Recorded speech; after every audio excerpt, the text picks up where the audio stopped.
ಎಲ್ಲರಿಗೂ ನಾನಿವತ್ತು ಟೊಮೆಟೊ ಈರುಳ್ಳಿ ಗೊಜ್ಜು ಮಾಡೋಣ ಅಂತ ಅಂದ್ಕೊಂಡಿದ್ದೆ. ಅದನ್ನು ನಿಮ್ಮ ಜೊತೆ ಶೇರ್ ಮಾಡ್ತಾ ಇದ್ದೀನಿ. ನಾನಿಲ್ಲಿ ಸಣ್ಣದಾಗಿ ಹೆಚ್ಚಿಟ್ಕೊಂಡಿರೋ ಟೊಮೆಟೊ ತೊಗೊಂಡಿದ್ದೀನಿ, ಹಾಗೆ ಸಣ್ಣದಾಗಿ ಹೆಚ್ಚಿಟ್ಕೊಂಡಿರೋ ಈರುಳ್ಳಿನ ಕೂಡ ತೊಗೊಂಡಿದ್ದೀನಿ. ಇವಾಗ ಸ್ಟವ್ ಮೇಲೆ ಒಂದು ಪಾತ್ರೆನ ಇಟ್ಟು ಅದನ್ನು ಬಿಸಿ ಮಾಡ್ತಾ ಇದ್ದೀನಿ.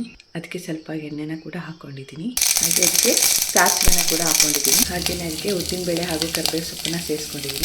ಇವಾಗ ಸಣ್ಣದಾಗಿ ಹೆಚ್ಚಿಟ್ಕೊಂಡು ಈರುಳ್ಳಿನ ಹಾಕಿ ಸ್ವಲ್ಪ ಮೀಡಿಯಂ ಫ್ಲೇಮ್ನಲ್ಲಿ ಫ್ರೈ ಮಾಡ್ತಾ ಇದ್ದೀನಿ. ಇವಾಗ ಈರುಳ್ಳಿ ಚೆನ್ನಾಗಿ ಫ್ರೈ ಆಗಿದೆ. ಇವಾಗ ಹೆಚ್ಚಿಟ್ಕೊಂಡಿರೋ ಟೊಮೆಟೊನ ಹಾಕ್ತಾ ಇದ್ದೀನಿ. ಇವಾಗ ಟೊಮೆಟೊ ಹಾಕಿ ಸ್ವಲ್ಪ ಹೊತ್ತು ಬಾಡಿಸ್ಕೊಳ್ಬೇಕು, ಚೆನ್ನಾಗಿ ಫ್ರೈ ಮಾಡಬೇಕು.